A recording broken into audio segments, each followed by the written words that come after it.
चलिए ना, हम लोग क्या स्टार्ट करते हैं, कॉन्ट्रासेप्टिव मेथड। ठीक है, कॉन्ट्रासेप्टिव मेथड का मतलब मैंने आपको क्या समझाया था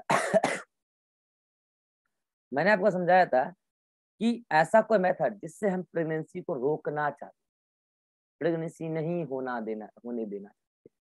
ठीक है, देखो कॉन्ट्रासेप्टिव मेथड ये नहीं है कि प्रेगनेंसी हो गया, प्रेगनेंसी को खत्म करना चाहते हैं और उसको तो एबॉर्शन कहते हैं, वो तो पढ़ाएंगे। नहीं नहीं, वो नहीं, हम प्रेगनेंसी होने ही नहीं देना चाहते हैं, हम ये चाहते हैं। ठीक है, तो मैंने आपको बताया था 6 मेथड है। नाउ क्वेश्चन इज, उस 6 में से विच कॉन्ट्रासेप्टिव मेथड इज बेस्ट? ये question exam, which contraceptive method is best, which is best? And next question is, what is the criteria for best? What is criteria for the best contraceptive method? तो विच का answer तो आपको कल तक मिल जाएगा और आप खुद बताओगे। मैं अभी बता रहा हूं आपको क्राइटेरिया, क्योंकि मैं क्राइटेरिया बताऊंगा तो आपको पहचानना है कि उस 6 में से कौन बेस्ट होगा। आ जाओ, 4 क्राइटेरिया है। क्या क्राइटेरिया है? सबसे पहली बात, कोई भी कॉन्ट्रासेप्टिव मेथड हो, ऐसा मेथड ना हो कि वो इजिली अवेलेबल ना हो। मतलब कहने का मतलब है कि ऐसा कॉन्ट्रासेप्टिव मेथड हो कि वो इजिली अवेलेबल हो, इजिली अवेलेबल हो। ऐसा नहीं कि भाई वो चीजें, मान लो कि कोई कपल है, उसको प्रेगनेंसी रोकना है, कॉन्ट्रासेप्टिव मेथड है, इसके लिए वो दर दर भटक रहा है, कहाँ जाके इसको ले, कहाँ जाके खरीदें, कहाँ जाके क्या करें। ऐसा नहीं, इजिली अवेलेबल, हर जगह अवेलेबिलिटी हो उसकी। पहली बात तो इजिली अवेलेबल। दूसरा, उसका इफेक्टिवनेस बहुत ज्यादा हो, दैट मीन्स सक्सेस रेशियो बहुत ज्यादा हो, means should be highly effective, should be highly effective. पता है इसीलिए ना हम बाजार समिति में नहीं रुके, कारण पता है, कल तुमको बताए थे संगत से गुण होते हैं, संगत से गुण जात। हम भी ना वहां, इसलिए हम कानपुर मास्टर बन जाएंगे, वहां ना संगत लग जाएगा हमको, क्योंकि वहां पे जो भी लोकल टीचर है सब ऐसे ही पढ़ा रहे हैं। बायोलॉजी का तो हम यही देखे हैं, जैसा अभी बताइए रिवा, ये केवल उसके बारे में नहीं, हम सभी टीचर के बारे में जान रहे हैं, वहां ऐसा ही चल रहा है मोस्टली के बारे में। अगर हम वहां रहेंगे तो हमको भी उसी तरीके से पढ़ाना पड़ेगा, तब हम उस मार्केट में टिक पाएंगे, समझ रहे हो? और नहीं तो मार्केट से आउट ऑफ मार्केट। मैं आपको बता रहा हूँ, मैं नाम नहीं लूंगा, बहुत सारे ऐसे बहुत अच्छे अच्छे टीचर हैं, मैं उनको जानता हूँ, वो इतना अच्छा पढ़ाते हैं कि वो बाजार समिति में टिक नहीं सकते। कारण तो बाजार समिति में बहुत बढ़िया पढ़ाने वाले टीचर टिकेगा नहीं, मार्केटिंग उसका बहुत खराब कर दिया है लोगों ने। वहां जाके हम लोग भी कामचोर बन जाएंगे, ऐसे जगह काहे के ले जाना है जहाँ कामचोर बने, मतलब ही नहीं है हाँ, should be highly effective. Next one, no side effect या less side effect. No side effect, side effect ना होना चाहिए इसका। और very important, should be reversible, should be reversible. और समझाते हैं चारों पॉइंट। देखो, कोई भी कॉन्ट्रासेप्टिव मेथड है, फॉर एग्जांपल हम फिजिकल बैरियर मेथड की बात कर लेते हैं या केमिकल मेथड की बात कर लेते हैं। केमिकल मेथड में जेली आता है, टेबलेट आता है, बताएंगे अभी, ठीक है। फिजिकल मेथड में अभी आपको हम बताएंगे, मेल का कंडोम आता है, फीमेल का आता है, डायफ्राम आता है, सर्वाइकल केप आता है। तो ये सब चीज आपको मार्केट में इजिली मिल जाएगा, ठीक है। तो इजिली अवेलेबल, कहीं पे भी जाओगे आपको मेडिकल स्टोर पे मिल जाएगा। तो पहला बात तो इजिली अवेलेबल हो, ऐसा नहीं कि पता चला कि हमको 2 डे टैबलेट खरीदना है और 2 डे टैबलेट खरीदने के लिए हमको जाना पड़ रहा है 300 किलोमीटर दूर। भाई काय के लिए ऐसा हम कॉन्ट्रासेप्टिव मेथड अपनाएंगे? हम बार बार उतना दूर जा रहे हैं टैबलेट खरीदने के लिए। तो इजिली अवेलेबिलिटी होनी चाहिए, पहली बात, ठीक है। और इजिली अवेलेबिलिटी का मतलब हर किसी के लिए इकोनॉमिकली एफोर्डेबल हो, ठीक है। नेक्स्ट, ऐसा नहीं हो कि हम टैबलेट खा लिए या हमको कॉन्ट्रासेप्टिव मेथड लगा लिए, यूज कर लिए और फिर भी प्रेगनेंसी हो। क्या मतलब है भाई, क्यों यूज करेंगे फिर से? इफेक्टिवनेस होना चाहिए, हाईली इफेक्टिव होना चाहिए, सक्सेस रेशियो ज्यादा होना चाहिए, फेल्योर रेट कम होना चाहिए, ठीक है। तो सक्सेस रेशियो लिख लो इसके ब्रैकेट में, सक्सेस रेशियो ज्यादा होना चाहिए और फेल्योर रेट कम होना चाहिए। नेक्स्ट वन, साइड इफेक्ट नहीं होना चाहिए, नो साइड इफेक्ट। और next one, should be reversible. ये बहुत इंपॉर्टेंट पॉइंट है। मान लो कि कोई भी कपल जो अपनाए किसी कॉन्ट्रासेप्टिव मेथड को, और आज वो चाह रहा है कि नहीं हमको 3 साल के लिए प्रेगनेंसी नहीं चाहिए, फिर 3 साल के बाद वो चाह रहा है कि हमें प्रेगनेंसी चाहिए। तो अगर कॉन्ट्रासेप्टिव मेथड रिवर्सिबल होगा कि हम उसको हटा दें, अभी अब रिवर्सिबिलिटी है, उस मेथड को यहाँ से रिमूव कर दें और वो दोबारा से प्रेगनेंसी कंसीव कर पाए, तो ये तो बढ़िया मेथड है, तो बड़ा बढ़िया मेथड है। हम तो चाहते हैं ऐसा ही मेथड आए मार्केट में, किसी भी कपल के लिए फ्यूचर में सही रहेगा। ठीक है, तो ये चारों बातें, ये चारों क्राइटेरिया को जो भी मेथड फुलफिल कर रहा होगा, that will be the best contraceptive method. पहले बात तो आपको चारों बातों याद, ये 4 बात याद रखना है, एग्जाम में डायरेक्ट पूछा जाता है ना। आपको अब पकड़ना है कि ये चारों बातों को कौन फॉलो करता है। इनमें से एक बात भी अगर कोई फॉलो नहीं कर रहा है तो वो बेस्ट कॉन्ट्रासेप्टिव मेथड का अवार्ड नहीं ले पाएगा। ठीक है, आओ स्टार्ट करते हैं। First one, natural method.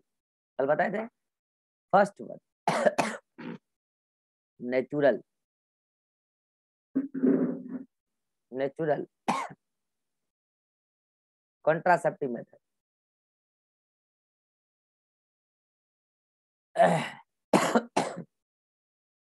इसमें 3 चीजें हैं।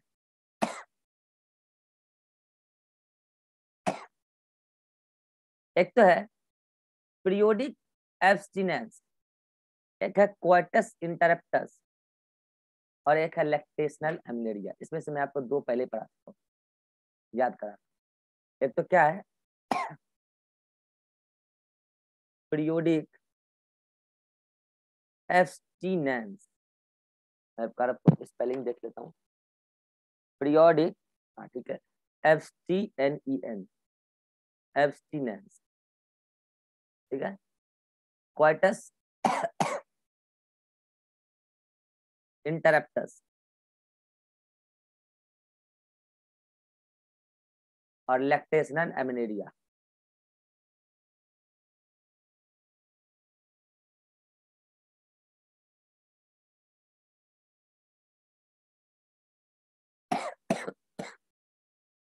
ये तीनों कॉन्ट्रासेप्टिव मेथड है, मगर ये ऐसा मेथड है जिसमें आपको किसी प्रकार का कोई मेडिसिन नहीं लेना है।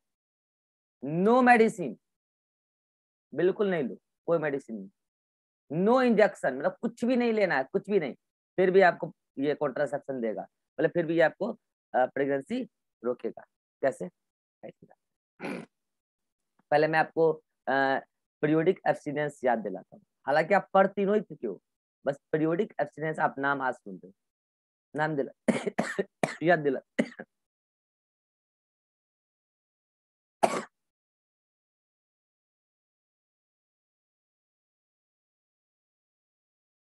कुछ याद आया?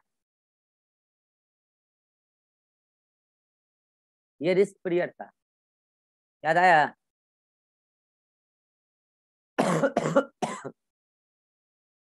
ये रिस्क पीरियड, और इधर का ये पूरा सेफ, और इधर का ये पूरा सेफ, याद है?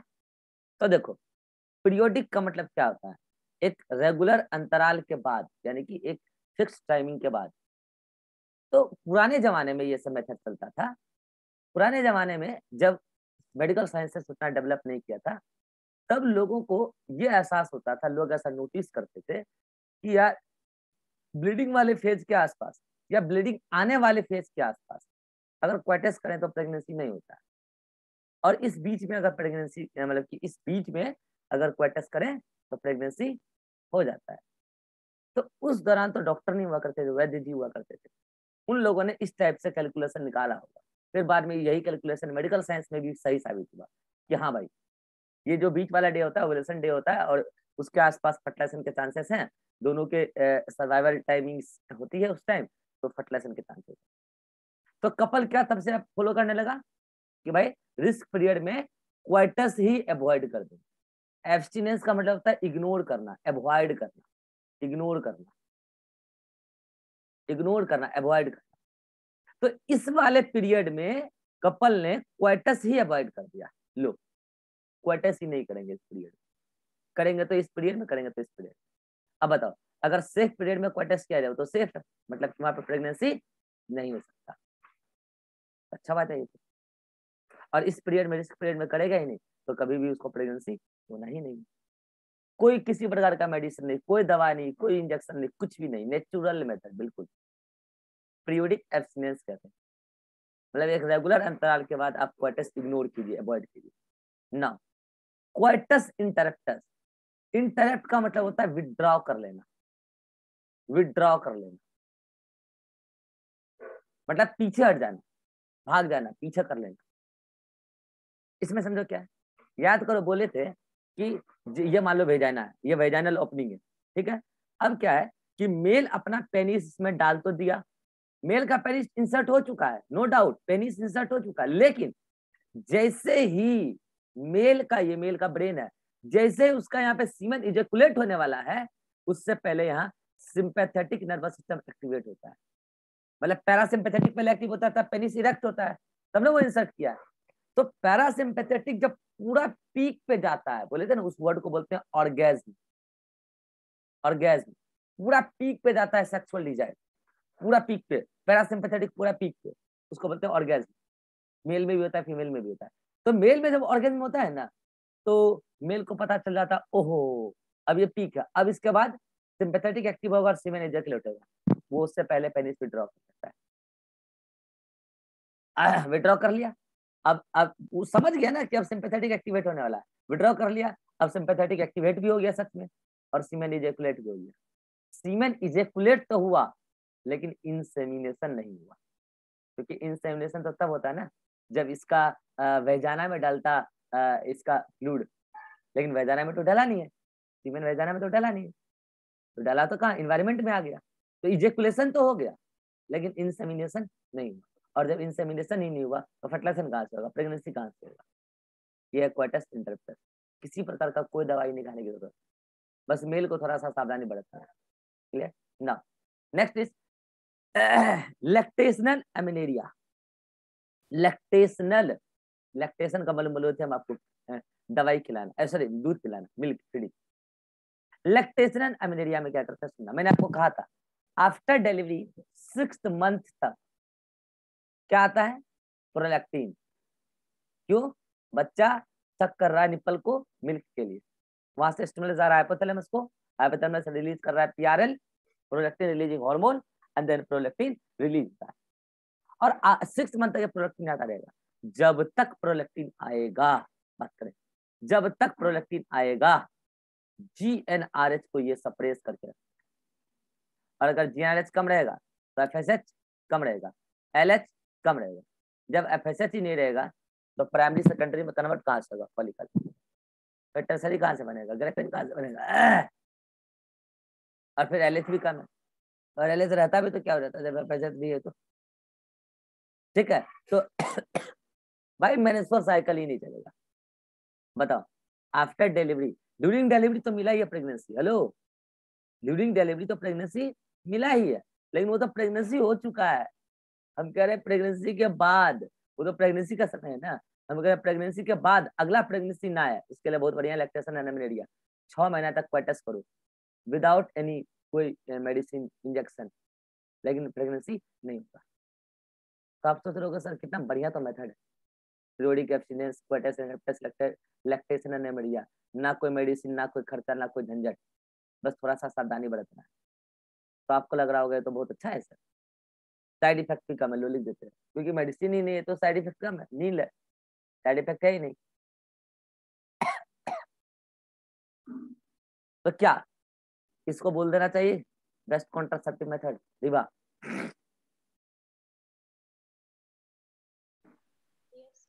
नहीं, मुझे पता है ना, ये देख के सारे बच्चे हाँ बोलेंगे। अब बताते हैं इन सब का फेल्योर रेट है, फेल्योर रेट बहुत ज्यादा है नेचुरल मेथड का, फेल होने की चांसेस पूरी है। आप समझाते हैं कैसे फेल्योर का, आपको हम रीजन भी समझा देते हैं। चलो क्वार्टस इंटरप्टस, सॉरी पीरियोडिक एब्स्टिनेंस, याद करो क्या बोले थे, सेफ पीरियड सेफ नहीं होता और रिस्क पीरियड में कोई रिस्क नहीं होता, क्योंकि ओव्यूलेशन का डेट फिक्स नहीं होता। ये 14 दिन को आप क्या मान के चल रहे थे? ओव्यूलेशन डे मान रहे थे ना।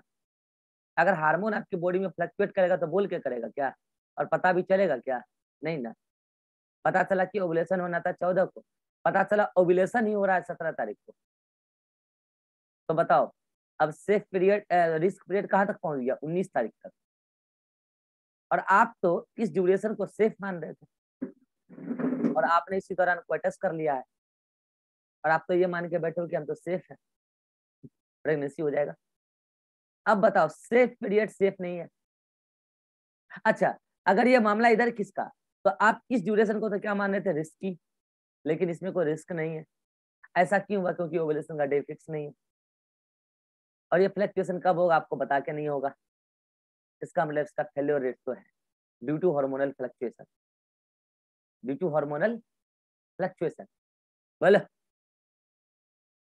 रीवा, अब तुम बता सकते हो क्वार्टस इंटरप्टस का फेल्योर रेट कैसे है? फेल्योर कैसे होगा ये?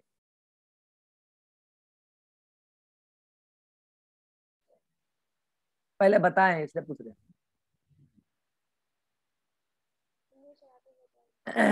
अतीक बताओ। वो पिछले इजैकुलेशन में जब आया था स्पर्म, तो कुछ स्पर्म फंस के रह जाता है ना कहाँ पे? पेनाइल यूरेथ्रा में। केवल नहीं, पेनाइल यूरेथ्रा में फंस के मरेगा तब तो यूरिन से मरना है उसको, कॉपर्स ग्लैंड। Cowper's gland. अरे भाई ठीक है, इस बार ये मेल ने जो यहाँ पे क्वाइटस मतलब कर रहा है, और वो अभी इजेकुलेट किया नहीं है, ठीक है, और वो बाहर निकालेगा, लेकिन इजेकुलेशन से पहले, इजेकुलेशन से पहले ही वो पेनिस डाला है, तो पेनिस उसका लुब्रिकेट तो हुआ ना होगा, लुब्रिकेट तो हुआ होगा, और लुब्रिकेशन के लिए केमिकल कहाँ से आया होगा? Cowper's gland, bulbourethral gland.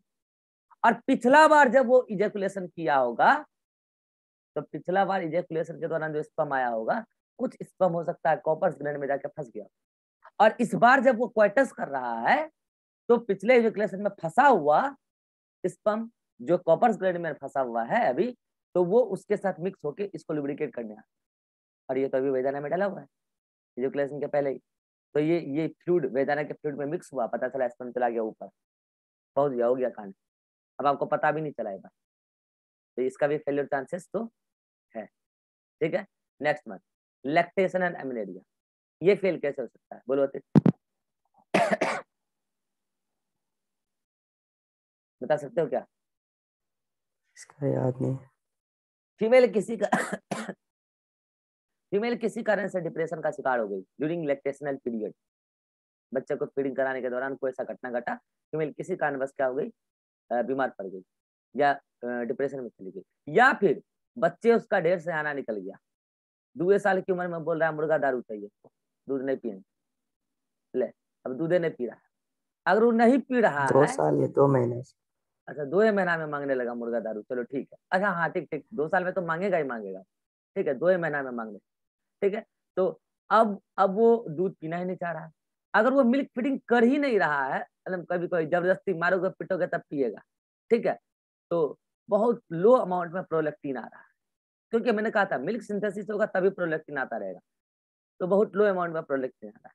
अब इस बात का एहसास मदर को तो नहीं है, या कपल को तो नहीं है, कि अगर बच्चा थोड़ा सा दूध पी रहा है तो इसका प्रभाव पड़ सकता है, या फिर फीमेल किसी कारणवश डिप्रेशन में चली गई है, तो उसको तो बस इतना पता है कि प्रेगनेंसी के 6 महीना बाद तक हम कोई टेस्ट करें तो कोई दिक्कत नहीं है, तो अब किसी कारणवश प्रोलैक्टिन की अमाउंट कम हुई, तो जीएनआरएच बढ़ा, एफएसएच बढ़ा, एलएच बढ़ा, और menstrual cycle start, menstrual cycle start हो जाए, ब्लीडिंग का तो इंडिकेशन भी मिल जाए, लेकिन पता चला कि इसी महीना ऐसा हुआ था, मेंस्ट्रुअल साइकिल स्टार्ट हो गया, और आपने रिस्क पीरियड में, जो रिस्क पीरियड स्टार्ट हुआ मेंस्ट्रुअल साइकिल का, उसी पीरियड में आपने क्या कर लिया, कोइटस कर लिया, हो गया कांड, चला समाप्त, हो गया प्रेगनेंसी, समझ रहे हो?